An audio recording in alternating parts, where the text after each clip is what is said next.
never expected MAC Cosmetics to get back to me. And I'll tell you the story. This was inspired, I think in 2014, after I saw that MAC Cosmetics had released a collection honoring Marilyn Monroe. And I'm thinking, well, Marilyn Monroe is a great woman. She's, you know, an American icon. But I think in this time now, our icons have changed. Yeah. And I really think that Selena Quintanilla is the epitome of the American woman. And I really thought... She is the American woman. Yeah, she's the American woman. Yeah. And I'm thinking at that time, well, you know, Latinas are the #1 beauty consumer. We are 3 times more likely to purchase beauty products than any other group in the country. Wait, Latinas are 3 times more likely to purchase beauty products. Which I gotta say, when I think of it, I see Latinas show up at the gym with makeup on. You know, like, have you ever seen that? You go to the gym, there's a Latina with makeup on, and I'm like, I'm guilty. Yeah. So, it was like, I think, and we're very brand loyal, which is nothing wrong. We're very brand loyal. So, and the color purple is one of our favorite colors. I did all the research. Oh, it is. I did not know that. I should add that in the petition. Yeah, color purple. I don't know why. So I reached out to the CEO of MAC Cosmetics, and I said, you should really consider creating a collection honoring Selena Quintanilla as a thank you to your consumer. And I was surprised when they did get back to me. They said, thank you so much for your idea. We'll put it in the back burner. And I was like, okay, I moved on.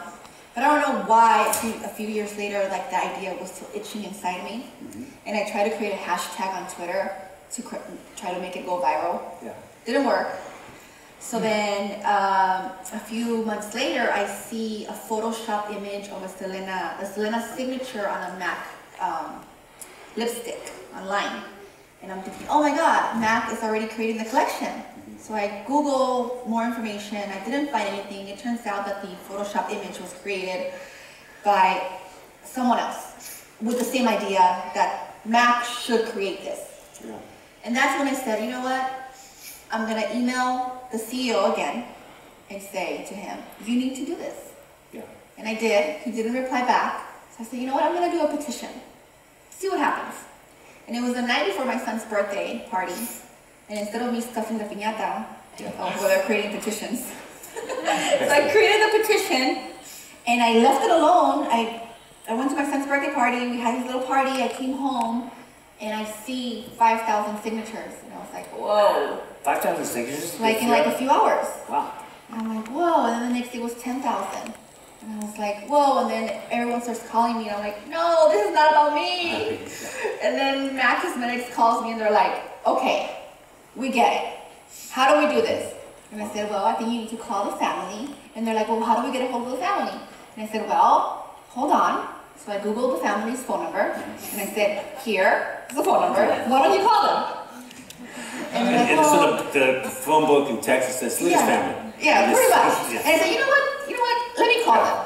So I called Selena's sister, Suzette. I was like, you don't know who I am? You probably think I'm crazy. But I'm not crazy. But I did this a few days ago, and MAC wants to talk to you. Can I put them on the phone for you?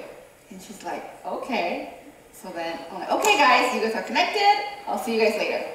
And the next thing I know, the collection was created. Yeah. Did they send you a free collection? They did, and they actually sent me to Corpus Christi, and I was very excited. Yeah. That sounds like a great time. Yes. I mean, you got I love your job. For me, it's like I read all the hard news. I speak at Harvard and all these things. But Ryan's Rose is like one of my favorite things in the morning. And so my wife's laughing, going like, do not ask her about Ryan's Rose, like it's too beneath this conversation. I'm like, I gotta know about Ryan's Roses. But not only that, you've also been a cultural, pioneer with your jewelry line. Yes. I mean, what was that like for you, all of a sudden with Miley Cyrus? Well, that was also crazy. I think everything that I do, I don't do it thinking where it's going. I think I just do it because I'm very impulsive. So yeah, I decided that I wanted to create a necklace for myself because I'm from Linwood. Does anybody know where Linwood is? It's pretty far. Is it pronounced Linwood? Linwood. Yeah. Linwood. Yeah, so I'm very proud of Linwood, my city, and I wanted to create a necklace that said Linwood on it. Nothing crazy, just said a necklace because, you know, you go to the store and, you know, I love jewelry. And I go to the stores and I see necklaces that say Los Angeles or New York or, you know, the big cities. It's kind of like those, you really swap meets and stuff The like swap, that. you know, Yes, exactly. we all grew up with. Because in Venice, I would go, there was like an indoor swap meet. Yes, yes. This is how modern Venice has swap meets, there's indoor swap meet. But those kind of jewelry things, you have that. It's very personal, Very it's part of your identity. Yeah. And that's what I wanted. So I created the necklace for myself and then I go to work and my coworkers are like, where did you get this? I'm like, oh, I made it. And they're like, can you make me one? And I'm like, great, sure. Okay, so I made one for my coworker. Then we had Miley Cyrus on the show, and she sees the necklace on my coworker. And it said Lynn. No, it said that one said 818, the area code. Ah, 818. Miley Cyrus is from the 818. Yeah, I was up here in the 805.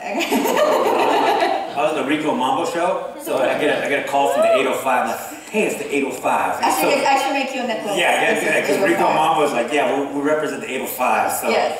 I live in the 818. So okay, I'll make you two. 818, 805. So she saw it on him. She's like, where did you get it? He froze because he was like starstruck. And I think he took it off and put it on her. And like a few weeks later, she's on the cover of Rolling Stone magazine wearing it. And I'm like, whoa, this is crazy. You just got it. This is like really crazy. Like so, this doesn't happen to girls from Linwood. So now it's in the cover of Rolling Stone magazine. Rolling Stone magazine. And it says did you have the 818 or it was the 818. I was 818. that was like my necklace. Yeah. So it was crazy. I had like an imposter syndrome moment. Like this doesn't happen to Mexican girls. No. You know, like Miley Cyrus. Yeah. We didn't see Miley Cyrus coming. No, it was crazy. So then that's what started everything. Like, you know what? I should should start a website and put them up and see what happens. And how quick was it? It was pretty fast. Then I have Rihanna calling me. Well, not Rihanna personally, but Rihanna's people calling me, asking for the necklaces. And then just last week, Katy Perry was wearing it. Wearing an 805 necklace. 805. Yes. She's born 805. She was wearing one last week. Katy Perry's representing Oxnard. All right. Yeah, Demi Lovato. Yeah, it's crazy. Well, Malibu would be the 310. Malibu, I don't know. I think Malibu's 310. It might be 310. I'm trying to figure out the different We're places. 310 too in Linwood. Yeah, well, I think Glenda's 818 too. So yeah. Yeah. I don't know. A little bit of both worlds. Yeah, a little bit of both. Yeah, it's good. Yeah, and that's what it started in. Because I mean, you're Latino, so you're entrepreneurial. I think our people are very entrepreneurial. We are. Yeah, because like I just think we don't know it. no, we just think it's working. Yeah, that's what we think. We just think it's just we're surviving. This is what we do. Yeah. You know, it's like my dad had 3 jobs. Someone saw me and I ride, direct, do everything. And someone goes, "Why do you do that?" I go, "I'm Mexican. I can't be without a job." Right. So it's like you got to know how to do everything. And like I've got guys doing construction in my backyard right now. But I remember just going to Home Depot and you ask someone, does someone know how to tile? Yeah. The carpet. There's nothing they don't know how to do. If they don't know how to do it, they'll learn how to do it. While doing it. While doing it. They'll figure it out. That's exactly how it is. Yes. I went to my place, there's a Guatemalan guy doing tile work that was so amazing. I'm like, you ever done this work? No. But he's figuring it out. I've seen him make this thing. I'm like, it was beautiful. Yes. That's the stuff. And in my backyard, I said, I have Trump's nightmare in my backyard right now because of all these people working. But they're singing. They're bringing great food, they're working, they're laughing, they're art. I mean, it's life. I love that. And I think we in America try to sterilize it all. Right. We want this 1950s America to exist that never existed. It's never part of it. And we're living in this fantasy world. But your entrepreneurship, you've done this. So this is your business, this jewelry line. Yes. And not to mention, and it keeps growing, right? It's growing, and then we also, I also started my own children's publishing company. I know, I was going to bring that up.